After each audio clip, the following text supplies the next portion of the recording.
Mutton కోసం వెళ్ళిన మీనాకు ఎదురుపడ్డ మాణిక్యం, షాక్లో రోహిణి. ట్విస్ట్ అయితే అదిరిపోయింది. అవును ఫ్రెండ్స్, మీ ఫేవరెట్ సీరియల్ గుండె నిండా గుడి గంటల్లో నెక్స్ట్ అయితే జరగబోయేది ఇదే. ప్రీవియస్ ఎపిసోడ్లో మనం చూసాం కదా, ఏ విధంగా అయితే రోహిణి ఇక మనోజ్ ప్రభావతిని ఉపవాసం చేయమని చెప్పేసి, అలాగే దాంతోపాటు వాళ్ళు గుడికి వెళ్ళి అక్కడ మొక్కు తీర్చుకోవాలని చెప్పేసి ఒప్పించడానికి ట్రై చేస్తారు. దానికి ప్రభావతి ససేమిరా నేను ఒప్పుకోనంటే ఒప్పుకోనని చెప్పేసి చెప్తుంది. కానీ ఎప్పుడైతే తను వద్దని చెప్పేసి వస్తుందో ఒక్కసారిగా హఠాత్తుగా దాంతో ఫ్యాన్ పైన నుంచి కింద పడటం సంఘటన చూసి తనకి మనసులో భయం అనేది మొదలవుతుంది. సో ఈ ఎపిసోడ్ కానీ మీలో ఎవరైనా మిస్ అయి ఉంటే మాత్రం మా ఛానల్లో ఉంటుంది. ఎటువంటి టెన్షన్ పడకుండా చక్కగా అక్కడికి వెళ్ళి సీరియల్ని వాచ్ చేయండి. దాంతో సీరియల్ కంటిన్యూటీ మీకు బాగా అర్థమవుతుంది. ఇక అయితే సీరియల్లోకి వెళ్ళిపోదాం. మనోజ్ రోహిణి ఎంత చెప్పినా కూడా వినని ప్రభావతికి రెండో రోజు పొద్దున మళ్ళీ దాంతోపాటు మనోజ్ ప్లీజ్ మా ఈ ఒక్కసారికి నా కోసం ఇదొక్కటి చేయవా, నీ ప్రాణానికి నా ప్రాణానికి రెండు నీ చేతుల్లోనే ఉన్నాయి, మనిద్దరి ప్రాణాలు సేఫ్గా ఉండాలంటే దానికి నువ్వే ఇలా చేయాలి అని చెప్పేసి పద్దాకా వాళ్ళ అమ్మ వెనకాల తిరుగుతూ ఉంటాడు. దాంతో వాళ్ళ అమ్ముండి సర్లేరా ఇంక వదులు, ఏ తేక ఏం చేస్తాను తప్పిద్దా ఏంటి అని చెప్పేసి చేస్తానులే అని చెప్పేసి అని అంటుంది. ఇక బాలు అయితే మరోవైపు నుంచి మీనా మీనా అని చెప్పేసి కేకేసుకుంటూ వస్తాడు. ఏంటి అండి అని చెప్పి అనగాల్ని, ఏంటి ట్యాప్లు నీళ్ళు రావట్లేదు అని చెప్పంగాల్ని, నీళ్ళు రావట్లేదా, అదేంటి నేను ఇప్పుడే కదా స్నానం చేసి వచ్చాను, అప్పుడైతే నీళ్ళు ఉన్నాయి కదా, అయినా కూడా మోటార్ వేయలేదా ఏంటి నువ్వు అని చెప్పేసి బాలు అంటాడు. దాంతో మీనా ఉండి మామయ్య రోజు వాకింగ్కి వెళ్ళేటప్పుడు మోటార్ వేసే కదా వెళ్తారు, అయినా కూడా ఒకసారి చూస్తాను ఉండండి అని చెప్పేసి అని అంటుంది. ఈలోపు అంతలోనే మనోజ్ రోహిణి కూడా ఏంటి ట్యాప్లో నీళ్ళు రావట్లేదు మా అని చెప్పేసి వస్తారు. అవునా, మేం కూడా దాని గురించి మాట్లాడుతున్నాం అని చెప్పేసి అంటాడు బాలు. మరోవైపు శృతి రోహిణి ఇక రవి కూడా అందరూ అదే మాట అంటారు. దాంతో వాళ్ళందరూ ఉండేసి ఏంటి వాటర్ రావట్లేదా అందరి ట్యాప్లో, సరే ఉండండి చూద్దాము అని చెప్పేసి చూస్తే మోటార్ అక్కడ పాడైపోయి ఉంటుంది. మోటారు పనిచేయట్లేదు అని చెప్పేసి అంటుంది మీనా. దాంతో ప్రభా ఉండేసి ఏంటి మోటార్ కూడా చెడగొట్టు పెట్టావా, నీకు మోటార్ సరిగ్గా ఉందా లేదా చూసుకోవటం తెలీదా అని చెప్పేసి అరుస్తుంది. దాంతో బాలు ఉండి మోటార్ చెడిపోతే కూడా దానికి మీనానే తిట్టాలా, ఇంకెప్పుడైనా మా ఇంట్లో ఏది జరిగినా అన్నిటికీ మీనాయనా, నువ్వు కాసేపు ఆగు నేను మోటార్ అతనికి ఫోన్ చేస్తాను అని చెప్పేసి వెంటనే ఫోన్ తీసుకొని మెకానిక్కి ఫోన్ చేస్తాడు. అన్నా ఇలా ఇంట్లో మోటార్ పాడైపోయింది, కాస్త తొందరగా వచ్చి మోటార్ని బాగు చేయవా అని చెప్పేసి అని అంటాడు. అందరికీ చాలా ఆలస్యం అవుతుంది అని చెప్పి తనుండి సరే బాలు వస్తున్నాను అని చెప్పేసి అని అంటాడు. సరే అటైతే మెకానిక్ అయితే వస్తున్నాడు, అప్పుడు దాకా చూద్దాము అని అనగానే అంతలోనే బయట వీధిలో రోజు వాటర్ ఇచ్చే వాటర్ ట్యాంక్ అతను వస్తాడు. అందరూ ఆ సౌండ్ వినేసి సరే ఇవాళకి మనం కూడా వెళ్ళి నీళ్ళు పట్టుకొచ్చుకుందాం అని చెప్పేసి అని అనుకుంటారు. సరే అటైతే అని చెప్పేసి ఇంక అందరూ బిందులు తీసుకొని బయటికి వెళ్తారు. ఒకళ్ళ తర్వాత ఒకళ్ళు బిందులు తీసుకొని బయటకు వచ్చేటప్పుడు వాళ్ళతో పాటు రోహిణి కూడా బింది తీసుకొని వస్తుంది. ఇక శృతి అయితే రవి వెళ్ళి నువ్వు వాటర్ తీసుకునిరా అని చెప్పేసి ఆర్డర్ ఇచ్చి గమ్ముగా ఉంటుంది. ఇక రోహిణి ఎప్పుడైతే బింది తీసుకుని వెళ్తుంటే మనోజ్ తొందరగా తన చేపట్టుకొని ఆపేసి ఏ రోహిణి నువ్వెక్కడికి వెళ్తున్నావు అని చెప్తే నీళ్లు కావాలి కదా మనోజ్ స్నానం చేయాలంటే, అందుకోసం వెళ్తున్నాను అంటే అసలు ఇవన్నీ నీకు అలవాటు లేని పని, అసలు నువ్వు పెద్దింటి వచ్చిన అమ్మాయివి, ఇవన్నీ నీకు ఎక్కడ అలవాటు ఉంటాయి, ఎందుకులే వాళ్ళు తీసుకొస్తారు, రేయ్ నువ్వు వెళ్ళేసేసి బాలుకి మాకు కూడా నీళ్ళు తీసుకుని రమ్మని చెప్పురా అని చెప్పేసి రవితో అంటాడు. ఈలోపు బాలు ఇన్ని తెస్తా బాగా తెస్తా, కావాలంటే తెచ్చుకోలేదంటే మానుకో అని చెప్పేసి అని అంటాడు. ఇక దాంతో రోహిణి ఉండి పర్లేదు నేను తీసుకొస్తా కదా అని చెప్పేసి అని అంటుంది. దాంతో ప్రభావతి ఉండి అయ్యో అమ్మ ఎందుకు ఇప్పుడు నువ్వు నీళ్ళు తీసుకోవటానికి బయటికి వెళ్ళి ఆ నీళ్ళు నువ్వు మోసుకొని లోపలికి వచ్చే టైంలో ఎవరైనా చూసి వీడియో తీసి దాన్ని మలేషియాలో ఉన్న మీ నాన్నకు పంపిస్తే మన పరువు ఏం కావాలి, మీ నాన్నేమనుకుంటాడు, నేను మిమ్మల్ని ఇక్కడ ఎంత కష్టపడుతున్నాను అని అనుకోడా అని చెప్పేసి అని అంటుంది. దాంతో రోహిణి ఉండి అబ్బా ఏం కాదంటీ నేను తీసుకొస్తాను కదా అలా ఏం జరగదు అని చెప్పేసి అని అంటుంది. ఇక దాని తర్వాత వాళ్ళందరూ వెళ్ళేసి నీళ్ళు తీసుకుని వస్తారు. అందరూ సంకలో బిందె పెట్టుకొని నీళ్ళు తీసుకుని రావటం చూసి శృతి చాలా ఎక్సైటెడ్గా ఫీల్ అవుతుంది. ఇక రవి తీసుకొని తీరా ఇంటి లోపలికి వచ్చే బిందెని తీసుకొని రవి నాకు ఇవ్వవా ప్లీజ్ అని చెప్పేసి అని అడుగుతుంది. నీకెందుకు శృతి, నీకు అసలే అలవాట్లేదు అంటే లేదు అందరూ మోసుకొస్తున్నారు కదా చాలా ఈజీగా ఉంది, నేను కూడా మోస్తాను, నాకు చాలా ఎక్సైటెడ్గా ఉంది అని చెప్పేసి అని అంటుంది. దాంతో సరే ఇదిగో తీసుకో అని చెప్పేసి బిందె అక్కడ పెట్టి వెళ్ళిపోతాడు. తనేమో ఫస్ట్ రెండు చేతులతో బిందె పట్టుకొని పైకెత్తి ఇక దాన్ని ఇలా తిప్పి సంకన పెట్టుకునే టైంకి తనకి అది కుదరక మొత్తం తీసి కిందకి నేల మీద బిందెతో సహా నీళ్ళన్నీ పడిపోతాయి. అది చూసి మీనా, బాలు అలాగే నుంచుండిపోతారు. రవి వచ్చి ఏంటి శృతి అని చెప్పగానే, నేను చాలా తేలిగ్గా చాలా గట్టిగానే పట్టుకున్నా, తేలిగ్గానే కదా అందరు పట్టుకున్నారు అని చెప్పేసి నేను కూడా తీసుకొని ట్రై చేస్తే బాగానే పెట్టుకున్నాను, కానీ ఎందుకో జారిపోయింది, అసలు అలా ఎలా జారింది అని చెప్పేసి అని అంటుంది. దాంతో వెంటనే బాలు ఉండి అందరు తేలిగ్గా తెస్తున్నారంటే దాన్ని పట్టుకొని కరెక్ట్ పొజిషన్లో పెట్టుకొని గట్టిగా పట్టుకోవాలి, లేదు జారిందా అంటే ఇదిగో ఇలాగే జరుగుతుంది. ఇక దాని తర్వాత అప్పుడే మెకానిక్ వస్తాడు. అన్న వచ్చావా, ఇదిగో చూడు కాస్త అనగానే తను మోటార్ని చూసి మోటార్లో గాలిపోయింది, ఇక దానికి నేను కనెక్షన్ అయితే ఇచ్చి సరిగ్గా చేసి వెళ్తాను అని చెప్పేసి అని అంటాడు. సరే సరే అన్న, నువ్వు తొందరగా చూడు, మా నాన్న వాకింగ్ నుంచి తిరిగి వచ్చే టైం అవుతుంది, ఈలోపు మోటార్ బాగైపోవాలి, ట్యాంక్లోకి నీళ్ళు వచ్చేయాలి, మా నాన్నకి ఎలాంటి ఇబ్బంది కలగకూడదు అని చెప్పేసి అని అంటాడు. మీనా అక్కడ నుంచొని వాళ్ళ నాన్న కోసం బాలు పడే తపని చూసి ఎంతో మురిసిపోతుంది. మీరిప్పుడు ఎంత చక్కగా మారిపోయారు, మీలో ఉన్న ఈ మంచితనం, అలాగే మీ నాన్నగారు అంటే మామయ్య గారు అంటే ఉన్న ఇష్టాన్ని చూస్తే మామయ్య కూడా ఎంతో సంతోషపడతారు, మీరు ఒక మంచి అబ్బాయి బాధ్యతల్ని నెరవేరుస్తున్నారు అని చెప్పానంటుంది. దాంతో ప్రభావతి అబ్బో నిజమే, ఎంత మంచి అబ్బాయో, ప్రపంచంలో ఎక్కడ లేని మంచి అబ్బాయి అని అంటాడు. దాంతో తనుండేసి మీనా ఆ మాటలేం పట్టించుకోకు, నువ్వు వెళ్ళి నీ పని చూసుకోపో అని చెప్పేసి అని అంటాడు. ఇంకా ఎటోళ్ళటు వెళ్ళిపోతారు. ఇక మెకానిక్ అయితే మంచిగా మోటార్ని రిపేర్ చేసేసి బాలుకి చెప్తాడు. మోటార్ అయితే చక్కగా రిపేర్ అయిపోయింది, కానీ బాలు ఒక విషయం గుర్తుపెట్టుకో, ఒక పావుగంట సేపు దాకా ఇంట్లో మెయిన్ అనేది నేను ఆఫ్ చేసి వెళ్తున్నాను, నువ్వు దీన్ని ఆన్ చేయొద్దు, ఇప్పుడే ఇదంతా మొత్తం వైరింగ్ సెట్ చేసి గాలిపోయిందాన్ని సరిగ్గా చేశాను కదా, వెంటనే కానీ వేస్తే ఇంట్లో ఏదో ఒక చోట కరెంట్ అనేది సప్లై అవుతుంది, అప్పుడు కరెంట్ షాక్ కొడతారు, కాబట్టి మీరు ఎవరు కూడా మెయిన్ అయితే ఆన్ చేయొద్దు అని చెప్పేసి చెప్తాడు. సరే అటైతే అన్న అని చెప్పేసి తను అక్కడి నుంచి వెళ్ళిపోతాడు. ఇక మనోజ్ దాని తర్వాత వచ్చి ఏంటి ఇంట్లో కరెంట్ లేదు అని చెప్పేసి వెంటనే బయట మెయిన్ స్విచ్ దగ్గరికి వస్తాడు. ఓహో మెయిన్ ఆఫ్ చేసేసారా, మెయిన్ ఆన్ చేస్తే కదా ఇంట్లో కరెంట్ వచ్చేది అని చెప్పేసి మెయిన్ స్విచ్ని ఆన్ చేసేస్తాడు. ఇక ఇంట్లో ప్రభావతి ఎప్పుడైతే కరెంట్ రావడం చూసిద్దో, అబ్బా కరెంట్ అయితే వచ్చేసింది, ఎంతో ఉక్కబోస్తుంది, ఫ్యాన్ వేసుకుందాం అని చెప్పేసి తను వెళ్ళి ఫ్యాన్ స్విచ్ని ఆన్ చేస్తుంది. ఇంకేముంది, కరెంట్ షాక్ కొడుతుందనమాట. ఇంకా వెంటనే తను కరెంట్ షాక్ కొడుతూ ఉంటే స్విచ్ని పట్టుకొని ఊగుతూ ఉంటుంది. అదే టైంకి కామాక్షి కూడా అక్కడికి వస్తుంది. ఎప్పుడైతే ప్రభావతి కరెంట్ షాక్ కొట్టి ఇలా తల అడ్డంగా ఊపుతూ బాడీ అంతా ఊగిపోతుందో అది చూసి కామాక్షి డోర్ బయటే నుంచొని, ఏంటొదిన ఎంత మాత్రం అయితే నీకు నా మీద కోపం ఉంటే వాకిట్లోనే నన్ను రావద్దని చెప్పేసి ఆ రకంగా తలకాయ ఊపుతున్నావు, నన్ను ఇంక క్షమించువా నువ్వు అని చెప్పేసి అనుకుంటూ వస్తుంది. ఏంటొదిన నీతోనే మాట్లాడుతున్నా, ఏంటి ఇంకా కూడా ఎంత చెప్పినా కూడా ఏం మాట్లాడకుండా తలకాయ అడ్డంగా ఊపుతున్నావు అని చెప్పేసి తన చేపట్టుకుంటుంది. ఇంకేముంది, ఆ కరెంట్ కాస్త కామాక్షి కూడా షాక్ అవుతుంది. ఇక తను కూడా ఊగుతూ ఉంటుంది. అంతలోనే అక్కడికి రోహిణి వస్తుంది. రోహిణి ఉండి, ఏంటంటీ మీ ఇద్దరి మధ్యలో ఉన్న గొడవ పోయిందా, ఇక ఇద్దరు మంచిగా కలిసిపోయి బాగా చక్కగా మాట్లాడుకుంటున్నారా అని చెప్పేసి అన్నట్టు తను కూడా కామాక్షి చేపట్టుకుంటుంది. ఇక రోహిణి కూడా షాక్ పడుతుంది. రోహిణి కూడా తలకాయ ఊపుతూ అలాగే నుంచుండిపోతుంది. బయట నుంచి వస్తున్న మనోజ్ని ఎప్పుడైతే రోహిణిని ఇలా ఊగుతూ ఇలా తలకాయ ఊపుతున్నట్టు కనపడుతుందో తనకేమనిపిస్తుందంటే రోహిణి తనని చాటుగా పిలుస్తున్నట్టుగా అనిపించి, ఓహో ఇవాళ రోహిణి అయితే చాలా మంచి మూడ్లో ఉంది, నన్ను రమ్మని చెప్పి సైక్ చేస్తుంది అని చెప్పేసి, వస్తున్నా రోహిణి ఉండు అని చెప్పేసి తను కూడా వెళ్ళి వెంటనే రోహిణి చేపట్టుకుంటాడు. ఇంకా మనోజ్ కూడా షాక్ పాస్ అయ్యి తను కూడా కరెంట్ షాక్ తగిలి ఊగుతూ ఉంటారు. ఇక వరుస పెట్టి ఒకళ్ళ తర్వాత ఒకళ్ళు ఊగుతూ ఉంటారు. అప్పుడే అక్కడికి శృతి వస్తుంది.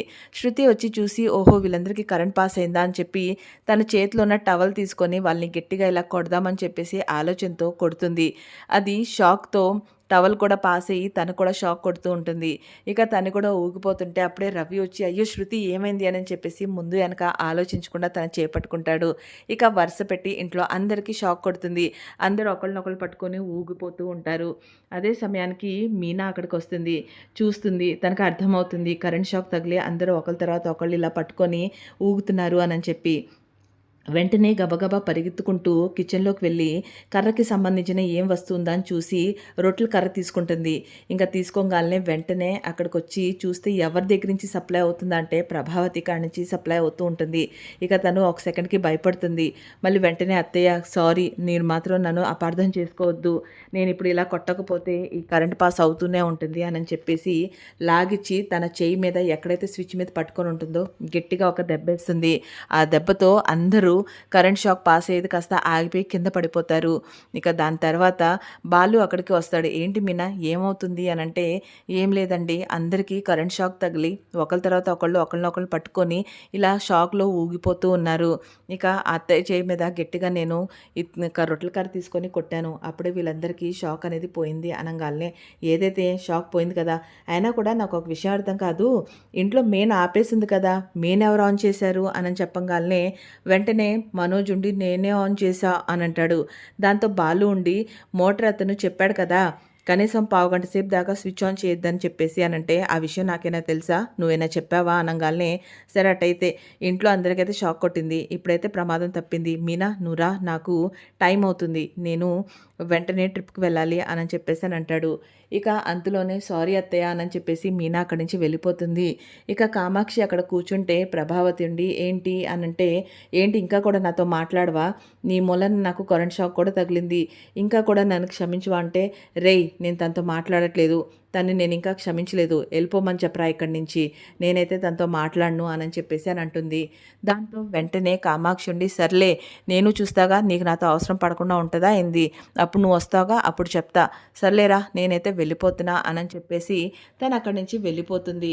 అమ్మ నువ్వు మాత్రం మాట తప్పవు కదా, నాతో పాటు ఉపవాసం చేసి మన ఎవరైతే కులదైవం గుడి ఉందో అక్కడికి వస్తావు కదా అంటే, రేయ్ వస్తానని చెప్పాను కదా, అయినా కూడా నువ్వేంటి ఇలాంటి మాటలు చెప్తావు, చెయ్యాలా వద్దా అని ఆలోచిస్తున్నాను అనంటే, మళ్ళీ ఆ మాట అంటావు, పొద్దున ఒప్పుకున్నావు కదా నువ్వు అని చెప్పి, చూడు ఇప్పుడు కరెంట్ షాక్ తగిలింది అనంటే వెంటనే బాలు ఉండి, అది నువ్వు మెయిన్ ఆన్ చేసావు కాబట్టి తగిలింది అని అంటాడు. రే నువ్వు పోరా అని చెప్పేసి అని అంటాడు. దాంతో తను ఉండేసి, సరే కరెంట్ షాక్ తీసి పక్కన పెట్టు, ఫ్యాన్ చూడు నీ మీద ఎట్టపడిందో, మరి ఫ్యాన్ పడినప్పుడు ప్రాణానికే ప్రమాదం కదా, ఎందుకురా నన్ను భయపెట్టి చంపుతున్నావు, నువ్వు చేస్తానని చెప్పా కదా, వెళ్ళి ఇక్కడి నుంచి అని అంటాడు. ఇక దాని తర్వాత మీనా కిచెన్లో వంట చేసుకుంటూ ఉంటే తనకి ఫోన్ వస్తుంది. ఫోన్ లిఫ్ట్ చేయగానే హలో అనగానే ఎవరైతే పూల డెకరేషన్ అతని దగ్గరికి నిన్న వెళ్ళి కలిసి వస్తుందో అతను ఫోన్ చేస్తాడు. అమ్మ నేను అనంటే, చెప్పండి సార్ అనగానే, నీతో కొంచెం మాట్లాడాలి, నువ్వు నిన్నొచ్చి అడిగావు కదా, సో ఒక చిన్న ఆర్డర్ అయితే వచ్చింది, నువ్వు వస్తే నీతో దాని గురించి మాట్లాడతాను, లేదు ఇబ్బంది అనుకుంటే తర్వాత రా అని చెప్పేసి అని అంటాడు. అయ్యో సార్ మీరు నాకు పని నాకు చెప్తున్నారు, నాకేం ఇబ్బంది ఉంటుంది, కరెక్ట్గా 5 నిమిషాల్లో మీ దగ్గరికి వచ్చేస్తాను అని చెప్పేసి అంటుంది మీనా. ఇక వెంటనే బండి తీసుకొని అతని దగ్గరికి వెళ్ళిపోతుంది. అతను ఉండేసి, అమ్మ వచ్చావా అంటే, సార్ బాగున్నారా అనగానే, నేను బాగున్నానమ్మా, మరైతే నీ డెకరేషన్ చాలా బాగా నచ్చింది, కాకపోతే పెద్ద ఫంక్షన్ కాదు, చిన్న ఫంక్షన్, చిన్న ఆర్డర్, అయితే ఈ చిన్న ఆర్డర్ని నువ్వు చేసుకుంటే నీ పని నచ్చితే ఇంకా కూడా వచ్చే అవకాశం ఉంటుంది అని చెప్పేసి అని అంటాడు. దాంతో మీనా ఉండేసి, అయ్యో ఇది మీకు చిన్నది కావచ్చు, నాకు వచ్చిన మొదటి ఆర్డర్ చాలా పెద్ద ఆర్డర్, నాకైతే చాలా సంతోషంగా ఉంది, నా కోసం ఇదైతే చాలా పెద్ద విషయం అని చెప్పేసి అని అంటుంది. సరేనమ్మా ఇదిగో అయితే మంచిగా ఎటువంటి కంప్లైంట్స్ రాకుండా చేసుకో, ఇక ఇదిగో కాస్త అడ్వాన్స్గా వాళ్ళు డబ్బులు కూడా ఇచ్చారు, ఈ 25,000 నీ దగ్గర ఉంచు అని చెప్పేసి అని అంటాడు. దాంతో మీనా చూసి చాలా సంతోషపడుతుంది. ఇక వెంటనే ఇంటికి వెళ్ళేటప్పుడు చక్కగా స్వీట్స్ తీసుకొని వెళ్తుంది. అక్కడికి వెళ్ళంగానే వెంటనే మామయ్య కనపడంగానే, మామయ్య అని చెప్పంటే, ఏంటమ్మా అంటే, స్వీట్ తీసుకోండి మామయ్య అని అంటాడు. దాంతో తనుండి, ఏమైందమ్మా దేనికి స్వీట్ పంచుతున్నావు అని చెప్పంగానే, నాకు మొన్న చెప్పాను కదా పూల ఆర్డర్ది అని చెప్పి, ఆ ఆర్డర్ వచ్చింది, దానికి సంబంధించిన ఆర్డర్ వచ్చిందని చెప్పేసి నేను మీకు స్వీట్స్ ఇస్తున్నాను మామయ్య అంటది. అదే ప్రక్కన నుంచొని ప్రభావతి వింటుంది. విని, ఏంటి మీరు తీసుకోవడానికి వీలు లేదు అని అంటుంది. ఏంటి ప్రభా అనగానే, దానికి సంతోషమైన విషయం, స్వీట్ తిని మీరు షుగర్ పెంచుకొని మీ ఆరోగ్యం చెడగొట్టుకోవాలా ఏంటి, అవసరం లేదు అని అంటుంది. దాంతో వెంటనే మీనా మొహం చిన్నదైపోతుంది. దాంతో సత్యం అది గమనించి, ఏం పర్లేదు, ఒక స్వీట్ తీసుకున్నంత మాత్రాన ఇప్పటికిప్పుడు నాకు షుగర్ లెవెల్ పెరిగిపోయి నాకేం జరగదు, అమ్మ మీనా చాలా కాంగ్రాట్స్, మంచిగా చేసుకో అని చెప్పేసి స్వీట్ తీసుకుంటాడు. తనకు కూడా ఇస్తే తను తీసుకోదు. ఇక దాని తర్వాత, సరేనమ్మా ఇంకేంటైతే సంగతి అని చెప్పంగానే వెంటనే అక్కడికి రోహిణి మనోజ్ వస్తారు. ఏంటంటీ అనగానే మనోజ్ ఉండి, ఏంటమ్మా ఏదో డెకరేషన్ అంటున్నారు, ఇంట్లో ఏమైనా చేస్తున్నారా ఏంటి, ఏం చేసేది, ఈ పూలు అమ్ముకునేది ఇప్పుడు పూల డెకరేషన్ చేసిద్దంట అని చెప్తుంది. దాంతో వెంటనే సత్యం ఉండి, "అమ్మ వాళ్ళకి కూడా స్వీట్ ఇవ్వు" అనంగాల్నే రోహిణికి స్వీట్ ఇస్తుంది. రోహిణి ఉండి, "ఏంటి మీనా, ఏంటి సందర్భం" అని చెప్తే, "ఇలా నాకు ఆర్డర్ వచ్చిందంటే" "అవునా, కాంగ్రాట్స్" అని చెప్పి తను కూడా స్వీట్ తీసుకుంటుంది. ఇక అంతలోనే బాలు కూడా బయట నుంచి వస్తాడు.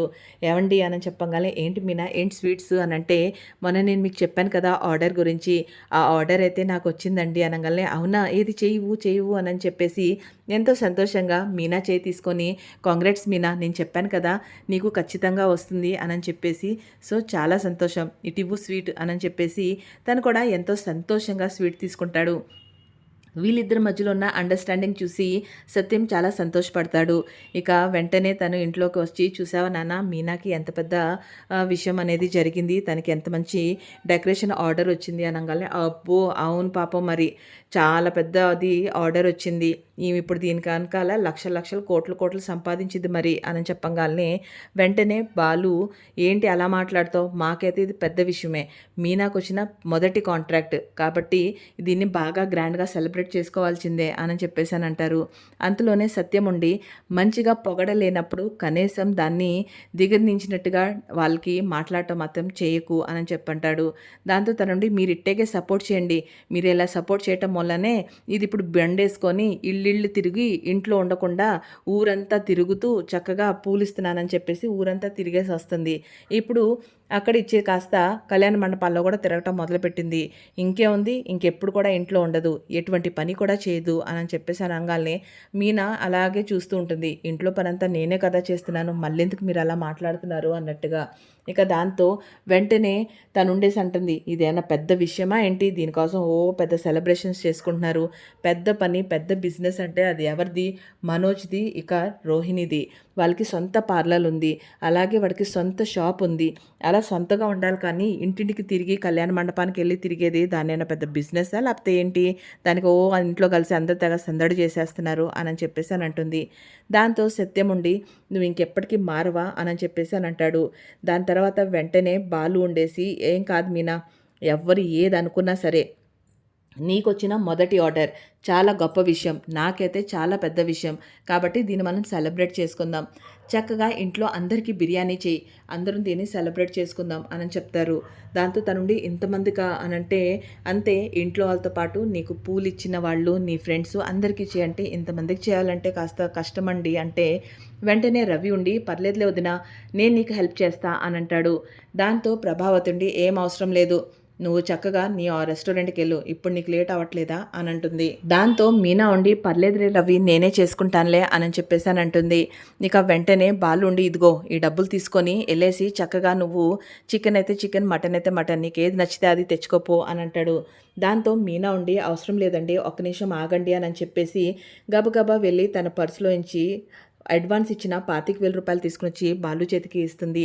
"ఏంటి మీనా, ఇంత డబ్బులు ఎక్కడి" అనంటే, "ఏవండి, నేను చెప్పాను కదా నాకు ఇలా ఆర్డర్ వచ్చిందని చెప్పేసి, ఆయన ఇవాళ అడ్వాన్స్ డబ్బులు ఇచ్చారు" అనంటే, "అంతే కదా, ఆర్డర్ వస్తే అడ్వాన్స్ కూడా ఇస్తారు కదా" అని చెప్పి ఆ డబ్బులు చూడంగాల్నే ప్రభావతికి, రోహిణికి అలాగే మనోజ్‌కి కళ్ళు పెద్దయి అయిపోతాయి. "ఏంది ఇన్ని డబ్బులా" అన్నట్టుగా. ఇంకా సత్య మాత్రం చాలా సంతోషపడతారు. రవి, శృతి కూడా చాలా ఆనందం పడతారు. తనతో తనుండేసి, "ఏమొద్దు మీనా, ఇది మొదటిది, నీ దగ్గరే పెట్టుకో. ఇదిగో దీంతో తీసుకొనిరా" అని చెప్పేసి అని అంటాడు. మీనా దాంట్లో కాస్త డబ్బులు తీసి, "ఈ కాస్త డబ్బులు నేను పూల్ డెకరేషన్ కోసం తీసుకున్నా. మిగతా ఈ డబ్బులైతే మీరు తీసుకెళ్ళి హుండీలో ఎయండి. ఇక అక్క ఉంది కదా, ఆ అక్కతో మాట్లాడి మటను లేపోతే చికెన్ ఏ బిర్యానీ బావుంటదో నేను మాట్లాడుకుంటాను" అని అంటుంది. సరే అలా అయితే అని చెప్పేసి ఎటోలటు వెళ్ళిపోతారు. ఇక మీనా ఎప్పుడైతే పూలిచ్చేసి వెళ్తుందో అప్పుడే వాళ్ళక్క కనపడుతుంది. ఆ అక్కను చూసి, "అక్క, నీ దగ్గరికే వద్దామనుకుంటున్నాను. చక్కగా బిర్యానీ నువ్వు చేస్తావు కదా, నీ బిర్యానీ చాలా బావుంటది. మరటైతే మాకు కూడా కాస్త నేర్పిస్తావా, లేదంటే ఇంటికొచ్చి చెప్తావా" అని అంటుంది. "ఏంటి మీనా, ఇవాళ విశేషం బిర్యానీ అంటున్నావు" అనంటే తనకొచ్చిన ఆర్డర్ గురించి తనకి చెప్తుంది. "అయ్యో, చాలా సంతోషం. నీ మంచి మనసుకి ఎప్పుడూ అంతే మంచే జరుగుతుంది" అని అంటుంది. "కానీ సారీ మీనా, నాకు రావటానికి కుదరదు. మా ఇంట్లో బామ్మకి ఒంట్లో బాలేదు, నేను అక్కడికి వెళ్ళాలి. కాకపోతే బిర్యానీ ఎలా చేయాలో నేను నీకు మొత్తం చెప్తాను, నువ్వు చేసుకుందు. అయినా కూడా బిర్యానీ రైస్‌లో కాదు, కూరలో ఉంటుంది. దానికి కూర ముక్కలు అలాగే కూరని బాగా చేస్తే బిర్యానీ ఆటోమేటిక్‌గా చాలా బాగా వస్తుంది. అయితే ఎక్కడ తీసుకోవాలనేది నేను నీకు చూపిస్తాను. నువ్వు అక్కడి నుంచి కూర తీసుకో. ఇక దాని తర్వాత బిర్యానీ ఎలా చేయాలో కూడా నేను నీకు చెప్తాను. నీకు మంచిగా అర్థమవుతుంది చేసుకుందు అని అంటుంది. సరేనక్క అయితే రా బండెక్కు వెళ్దాం అని చెప్పేసి మీనా తన్ని బండెక్కించుకుంటుంది. ఇద్దరు కలిసి షాప్‌కి వెళ్తారు. తీరా షాప్ కాడికి వెళ్ళేటప్పటికి అక్కడ మటన్ మాణిక్యం షాప్ ఉంటుంది. అతను ఆల్రెడీ లోపల ఉన్న వాళ్ళకి చక్కగా ఏదైతే మటన్ ఉందో కట్ చేసి ఇస్తూ ఉంటాడు. ఈలోపు తనుండేసి ఏ షాప్ అక్క అంటే ఇదిగో ఈ షాపే అని చెప్పంటుంది. సరే అక్క పద వెళ్దాం అనంగాల్నే తను ఎప్పుడైతే బండి దిగి లోపలికి వెళ్ళబోతుందో అదే సమయాన మీనాకి ఫోన్ వస్తుంది. వెంటనే మీనా ఉండి అక్క నువ్వు పద లోపలికి అమ్మ ఫోన్ చేస్తుంది. అమ్మతో మాట్లాడేసి నేను కూడా వస్తాను అని చెప్పేసి అని అంటుంది. ఇంకా తను వాళ్ళ అమ్మతో మాట్లాడుతూ అమ్మ నాకు ఇలా కాంట్రాక్ట్ వచ్చింది, చక్కగా పూల్ డెకరేషన్ చేసే ఆర్డర్ వచ్చింది, దాన్ని చక్కగా నేను చేసుకుంటే నాకు మంచిగా ఉంటుంది అని చెప్పేసి తనకు వచ్చిన విషయాన్ని వాళ్ళ అమ్మకి చెప్పుకొని సంతోషపడుతూ ఉంటుంది. ఇక మరోవైపు ఏంటమ్మా ఇలా వచ్చావు అనంటే ఏం లేదు ఇవాళ నాకు చికెన్ కావాలి అని చెప్పేసి అని అంటుంది. చికెన్ ఎందుకమ్మా చక్కగా మటన్ దమ్ చేసుకో అని చెప్పేసి మటన్ కావాలా ఎంత కావాలి అని అంటే 3 నుంచి 3.5 కిలో కావాలి అని అంటుంది. మీనాతో తను ముందే అడుగుతుందనమాట. ఎంత మటన్ తీసుకోమంటావు అని అంటే అక్క ఇంతమందికి ఎంత కావాలో చూడు నువ్వే ఒక కనీసం 15-20 మందికి అంటే 3 నుంచి 3.5 కిలో అయితే సరిపోతుందంటే సరే అంతే నువ్వు తీసుకో నేను వస్తున్నా అని చెప్పేసి అని అంటుంది. ఇక అక్కడికి వెళ్ళి తను అలాగే 3.5 కిలో మటన్ అడుగుతుంది. ఏంటమ్మో ఇవాళ 3.5 కిలో మటన్ అడుగుతున్నావు ఏంటి ఇంట్లో ఏమన్నా విశేషమా అంటాడు. దాంతో తనుండి ఇది నాకు కాదు అదిగో అక్కడ మా ఫ్రెండ్ ఉంది కదా తన కోసం వాళ్ళ ఇంట్లో చిన్న పార్టీ లాగా చేసుకుంటున్నారు అంటే అవునా అని చెప్పి కొత్త కస్టమర్ని తెచ్చావు అనమాట నాకు అని అంటుంది. దాంతో వెంటనే తనుండి నువ్వు కానీ మంచిగా ముక్కలు కట్ చేసి ఇచ్చావనుకో తను ఇంకా రోజు ఇక్కడికే వస్తుంది, ఇక నలుగురికి చెప్తుంది నీకే కస్టమర్ పెరుగుతారు అని చెప్పంటుంది. తను ఫస్ట్ అయితే చూసినప్పుడు మీనా అలా తిరిగి మాట్లాడుతూ ఉంటుంది కాబట్టి తన మొహం తనకి కనపడదు. సరే సరే అంటాడు. ఇక రెండోసారి ముక్కలు కట్ చేసేటప్పుడు మళ్ళీ అటు చూస్తే తనకి మీనా మొహం కనపడుతుంది. వామ్మో వాయ్యో ఇదైతే బాలు పెళ్ళాం కదా మీనా కదా, వీళ్ళ కానీ నేను ఇక్కడ ఉన్నానని తెలిస్తే నేను ముక్కలు కట్ చేయటం కాదు కదా వాళ్ళు నన్ను ముక్కలు ముక్కలుగా కట్ చేసేస్తారు అని చెప్పి కంగారు పడతాడు. ఏం చేయాలా అర్థం కాదు. వెంటనే కండువాని తీసుకొని మొహం అంతా కప్పేసుకొని మొహం కనపడకుండా మొత్తం చాటేసుకుంటాడు. దాంతో వెంటనే తనుండి ఏంటి ఇప్పుడు దాకా బాగానే ఉన్నావు కదా వెంటనే ఏంటి మొహం అంతా గుడ్డ చుట్టుకుంటున్నావు అంటే దగ్గమ్మ దగ్గు బాగా దగ్గు జలుబు చేసింది అని అంటే ఓహో సరేలే అని చెప్పి అంతలోనే మీనా కూడా షాప్లోకి వస్తుంది. అక్క ఇదేనా షాపు అని అంటే అవును ఈ షాపే అని చెప్పేసి ఏ అండి చెప్పాను కదా మీరు కానీ బాగా కట్ చేస్తే చక్కగా తను ఇక్కడికి వస్తుంది రోజు. అలాగే వాళ్ళ ఆయనకి 2 కార్లు ఉన్నాయి. కారులో వచ్చిన వాళ్ళకి కార్ దగ్గర ఉండే వాళ్ళందరికీ కూడా నీ షాప్ గురించి చెప్తాడు. అప్పుడు నీకు మంచి గిరాకీ పెరుగుతుంది అంటే బాలు కానీ నా షాప్ తెలిసిందా వాళ్ళ ఆవిడకి తెలిసినా వాళ్ళు నన్ను కైమా కొట్టేస్తారు, ఇంకా నాకు షాప్ ఆడ ఉంటుంది వామ్మో ఎలా తప్పించుకోవాలరా నాయనా అని చెప్పేసి అనుకుంటూ ఉంటాడు. ఫుల్గా కంగారు పడిపోతూ ఉంటాడు. మీనా ఉండి ఏంటక్క తను ఇలా ఉన్నాడు అలాగే పెద్ద ముక్కలు కట్ చేయమంటే అలా కైమా కొట్టేస్తున్నాడు ఏంటి అంటే మీకు ఇప్పుడే కదా చెప్పాను మటన్ బిర్యానీ కోసం కావాలి అని ఎందుకు అలా చిన్నవి కట్ చేస్తున్నారు అని అంటే ఏం చేస్తున్నానో నాకే అర్థం కావట్లా ఏం చేయమంటావు అని చెప్పి మనసులో అనుకుంటాడు. దాంతో మీనా ఉండి పర్లేదా బాగానే చేస్తాడంటే ఆయన్ని పట్టించుకోమాక ముక్కలైతే సూపర్గా కొడతాడు, ఇక్కడ చుట్టుపక్కల ఉన్న వాళ్ళకి దాంట్లో ఈయనకే పేరు ఎక్కువ అని చెప్పేసి అని అంటుంది. సో ఫ్రెండ్స్ చూశారు కదా మీ ఫేవరెట్ సీరియల్లో ఏం జరగబోతుందో. మరి మాణిక్య అసలు రూపం తెలుసుకుంటుందా మీనా, రోహిణి బండారం బయట పెడుతుందా తెలుసుకోవాలి అని అనుకుంటే మా ఛానల్ని సబ్స్క్రైబ్ చేసి పక్కనే ఉన్న బెల్ ఐకాన్ని ప్రెస్ చేసి ఆల్ అని క్లిక్ చేయండి. దాంతో రేపు జరగబోయే ఎపిసోడ్ ముందే మీ దగ్గరికి నోటిఫికేషన్ రూపంలో వస్తుంది. వీడియో నచ్చితే తప్పకుండా లైక్ చేయండి. మీ యొక్క చిన్న లైక్ మాకెంతో ప్రోత్సాహాన్ని కలిగిస్తుంది. Thank you so much friends.